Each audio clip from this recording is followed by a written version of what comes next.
Hey guys, how you doing? How you doing? Uncle Craig here on the baan, nawk.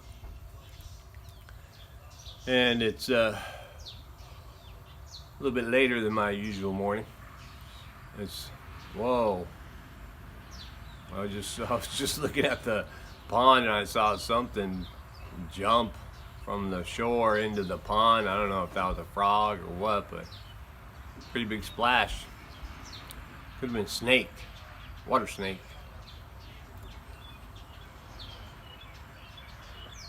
Speaking of snakes, I saw another dead one the other day. Ron John was over here. And there's a carcass of one right over here on underneath the house. It was one of those small Mercoxi, I think it is, snakes, harmless snake. Cats probably got it, bit it, killed it, and then didn't eat it. And they left it, and within 2 days probably, ants turned it into a skeleton.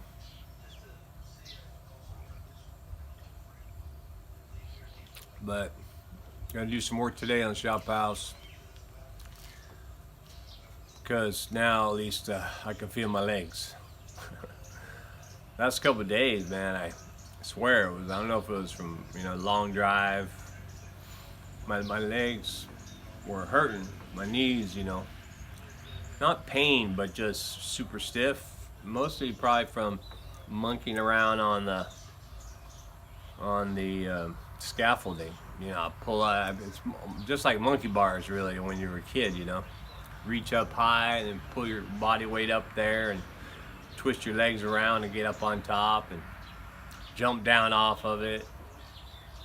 And I think doing that all day took its toll. And I was feeling it. Of course, I had been working, every day, but I was feeling it. And then the next day, I figured, okay, I'll rest. And I actually drove to Sukhothai, and I figured, well, that'd give me a rest, my legs a rest. But sitting in the bent position was probably not much of a rest, because I remember it was hard getting out of the damn car. I was like, oh, damn, I'm feeling old. It was all right, and then got home that evening, went to bed in the morning, woke up, it was yesterday, and damn, man, they're still stiff. That's the first time I ever felt like that. So I took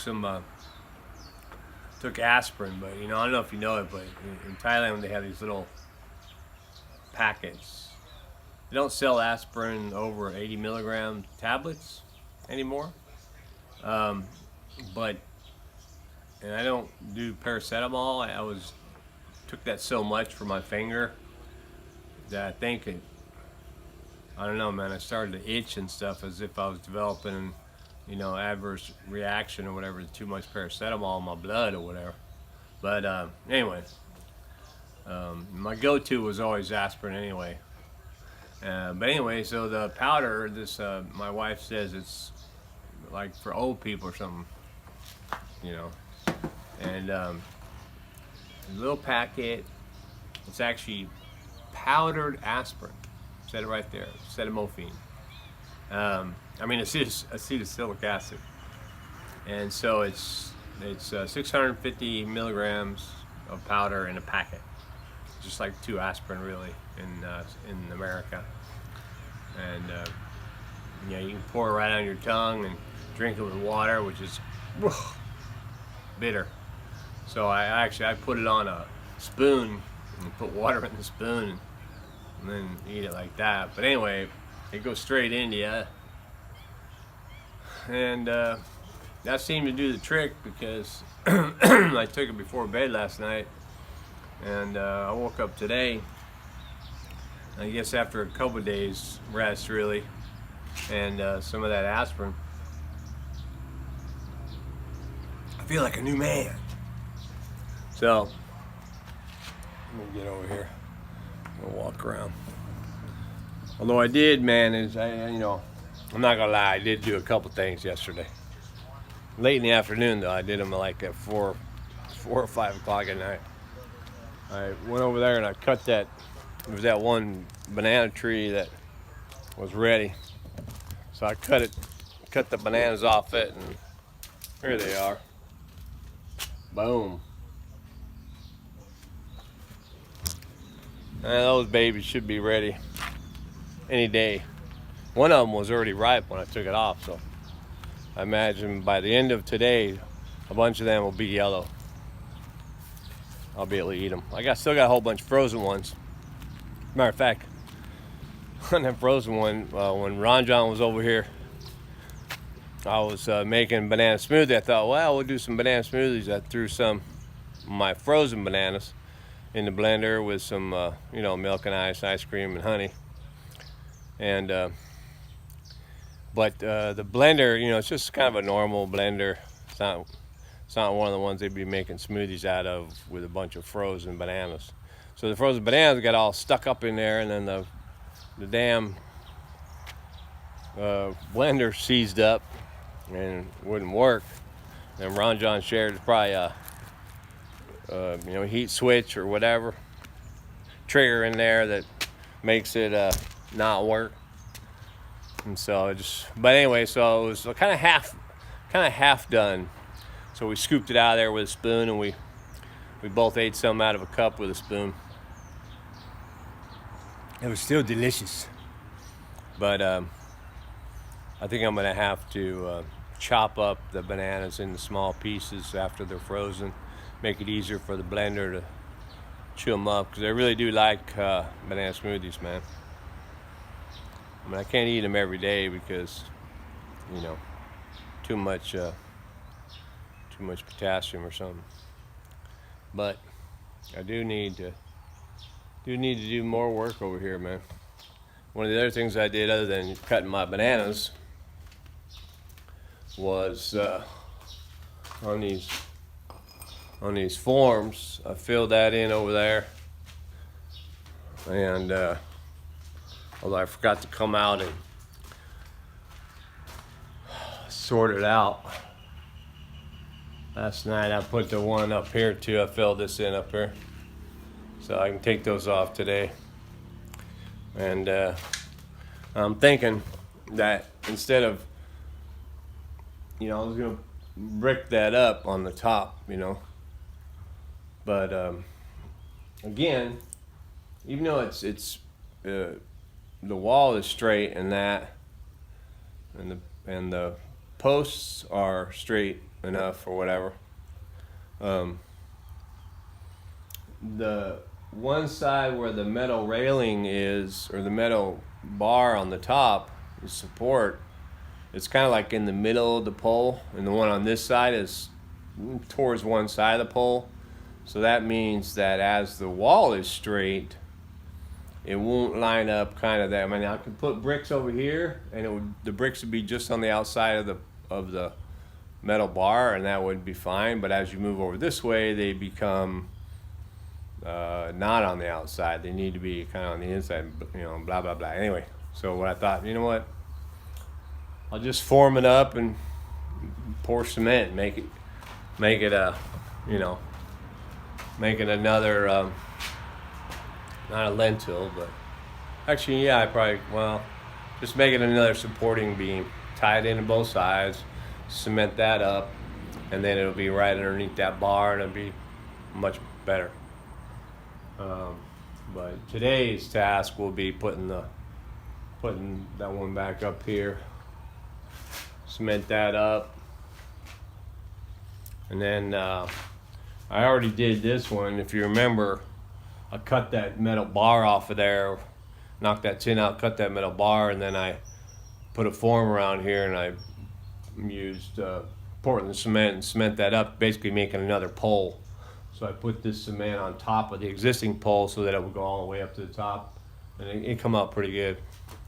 So I'm good about that. So now I gotta put another cross supporting beam here. I'm gonna pour here, I'm gonna pour there, and I'm gonna pour there. Damn, that's a lot of pouring. But well, no, that's right, I can't do all those today because I only have the one form. I mean, I use my old nasty piece of wood, and the form keeps coming out, you know, uneven, and I gotta work with it and stuff. I don't want to do that. So I had bought separate wood. I bought this wood for the new forms, but in doing so, I bought them actually for this, and I had to cut them up. So now what I'm going to do, though, in order to fit the other forms, I'm going to have to lay a piece of wood, you know, tie these back together basically, so that I can use them in the proper length. I might even have to cut it again. It's all right. I can do it. I just gotta have, you know, to deal with this, another 300 bricks. I used a few of them already, about 20 of them for that. I had to cut 12 of them in half, or no, that's 10. Yeah, 12 of them in half for the side things over there. But what you gonna do, man? I'm still tired though. You know, oh yeah. Let me see if I can put that down. Can y'all see me? Yeah. Where's my cup?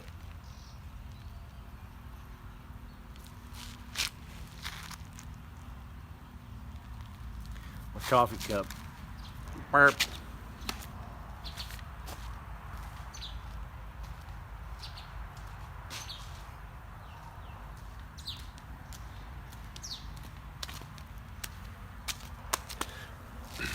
I've been watching some of these videos.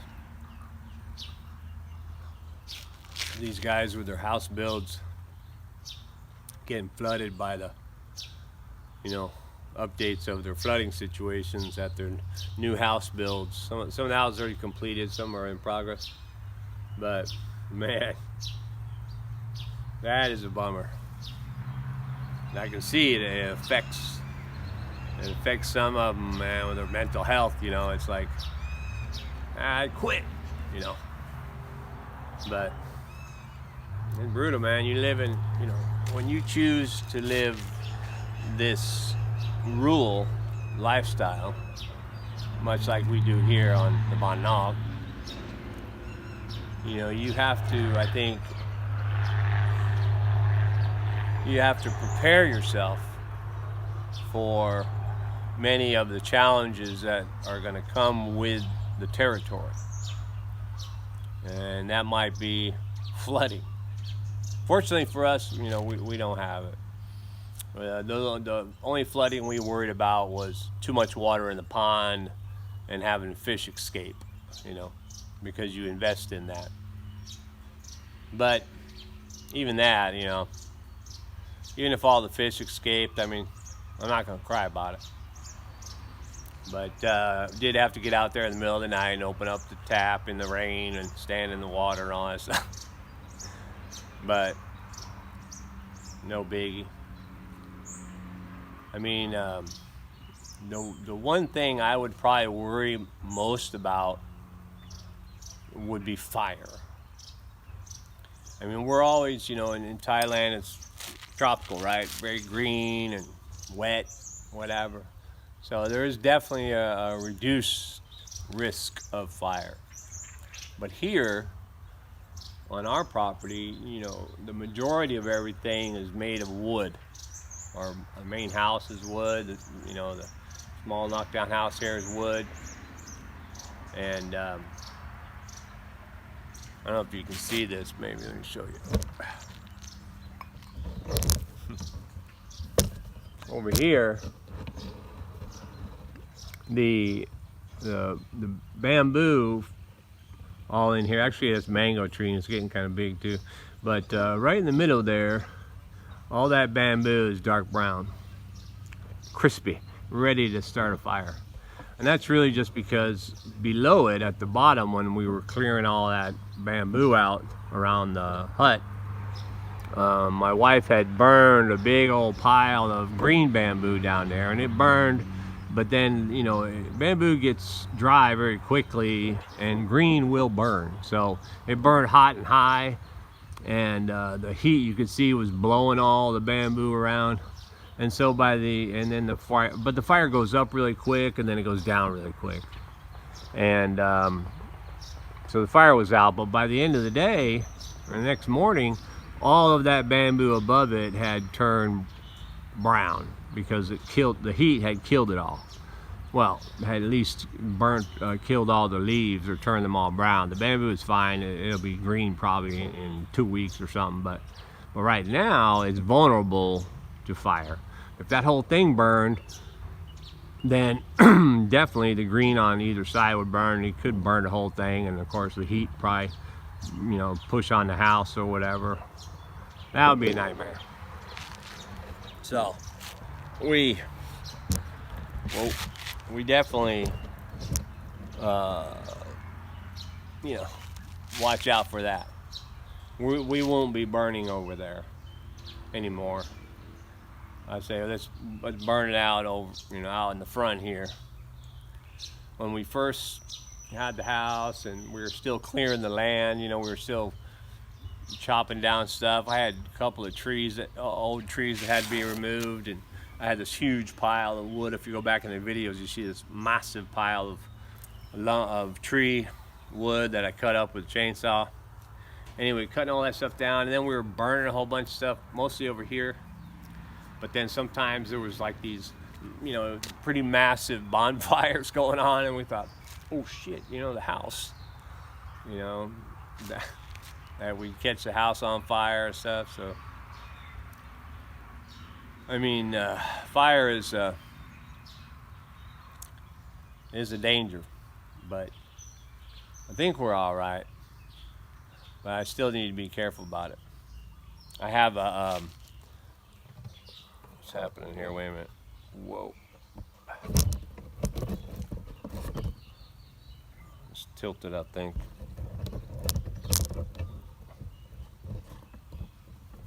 Damn it.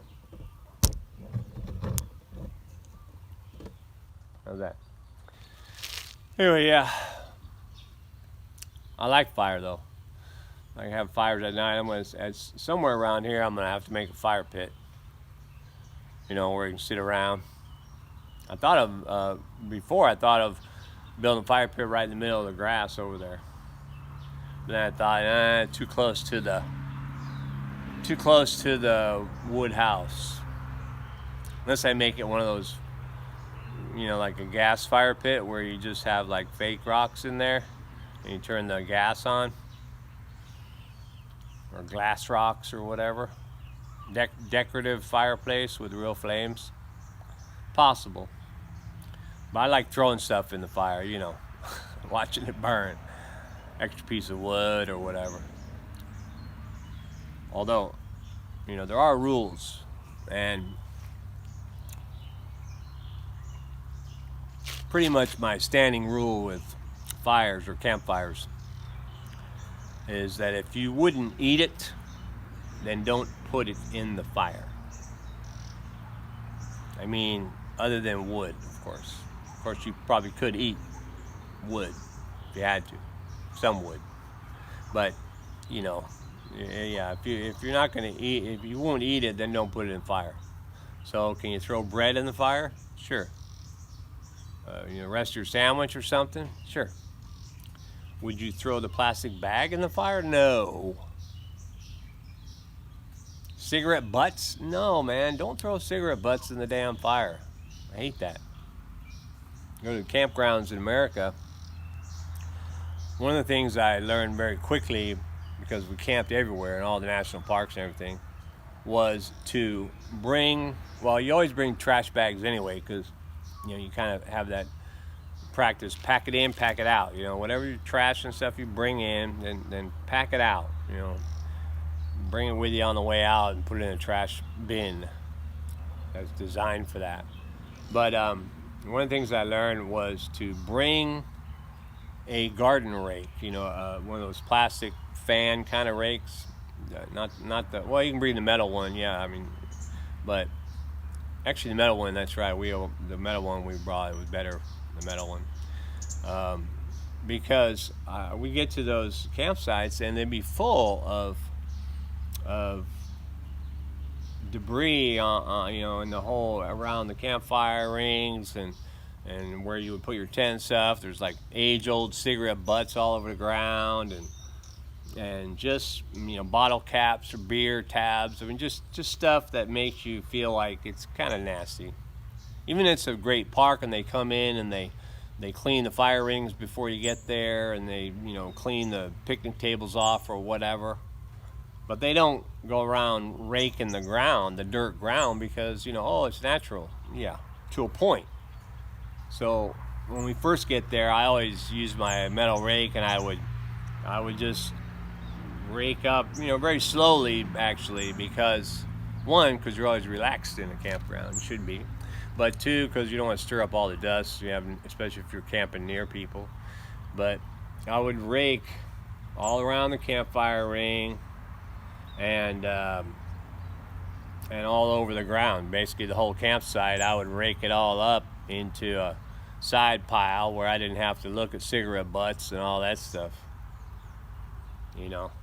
And then, and actually in the campfire ring as well. I mean, they clean up the campfire ring usually, especially if it's got a ton of ashes and stuff in it.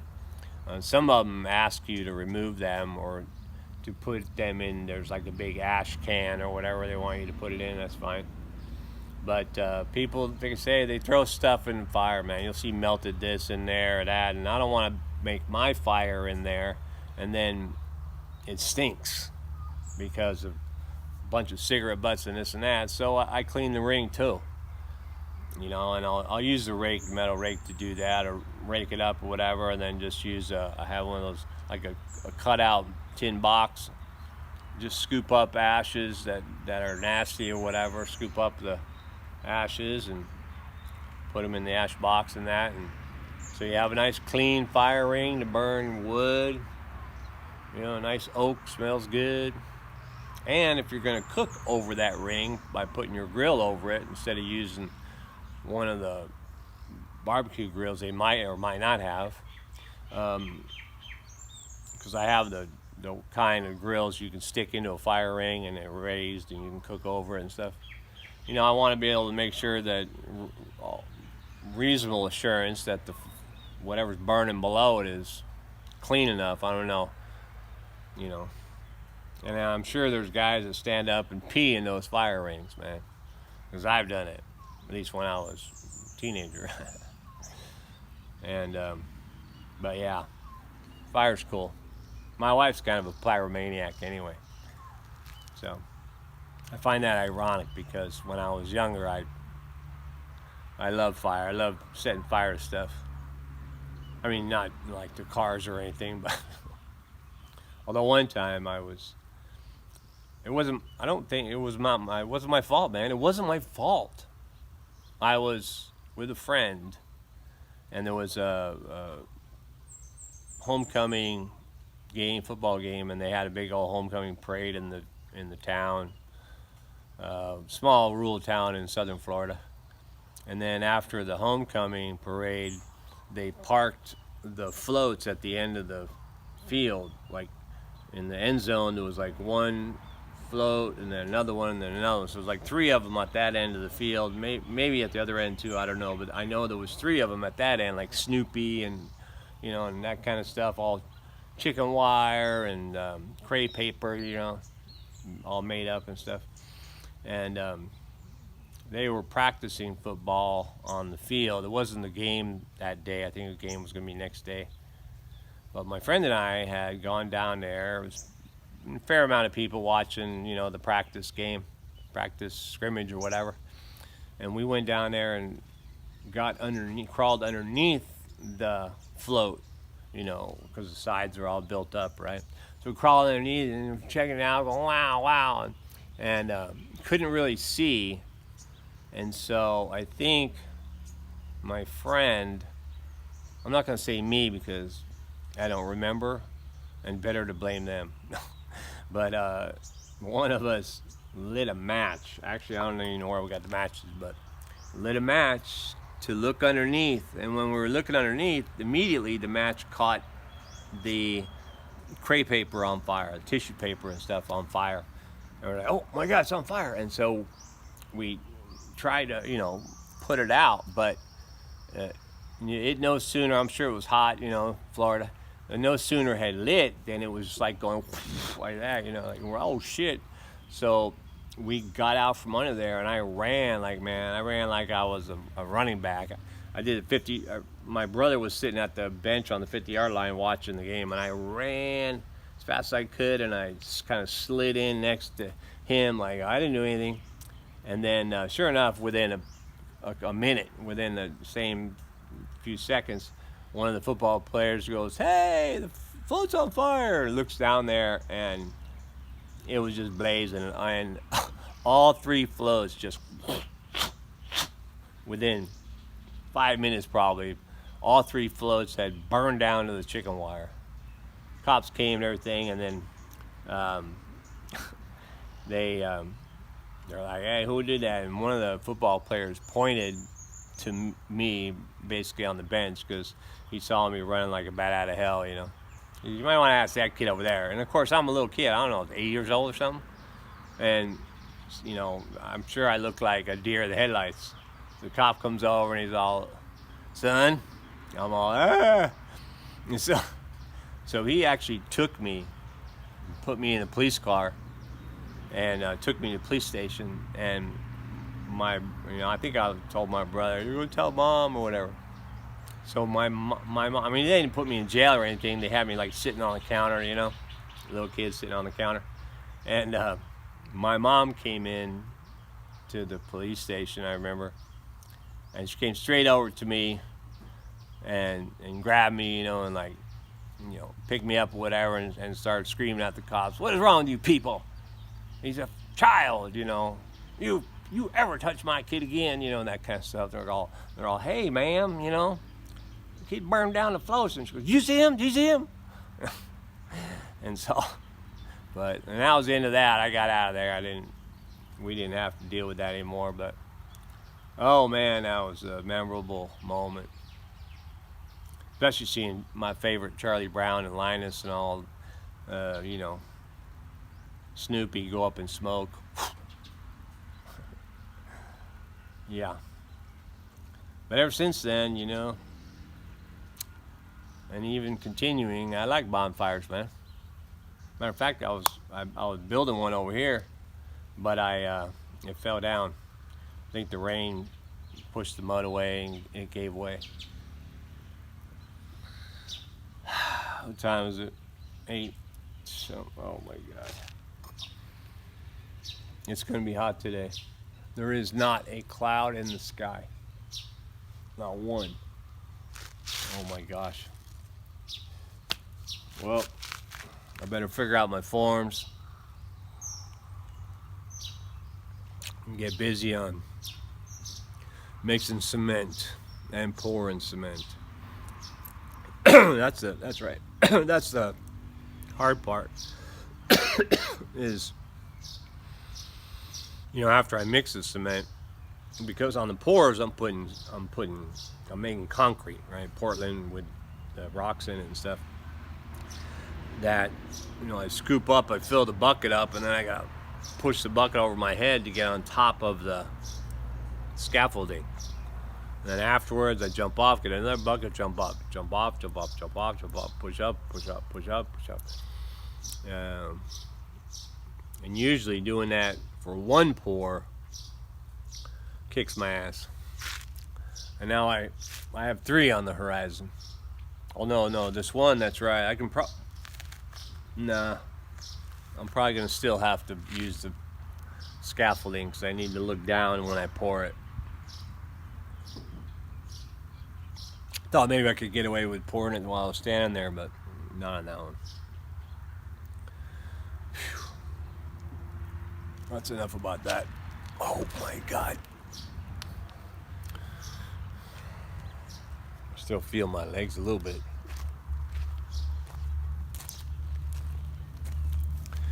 Alright guys, well, hope you enjoyed that little story about my fire. And let's look forward to me getting something done at the shop. Getting close, man. Getting close.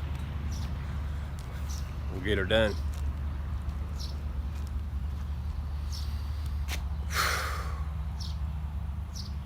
It's all quiet here on the Western Front, although we got a lot of truck activity in the background. Whenever it's sunny out, you get a lot more activity in construction because obviously great time to get things done. Alright man, well, thanks for watching. Keep watching and subscribe here on the Baan Nawk. Back at you.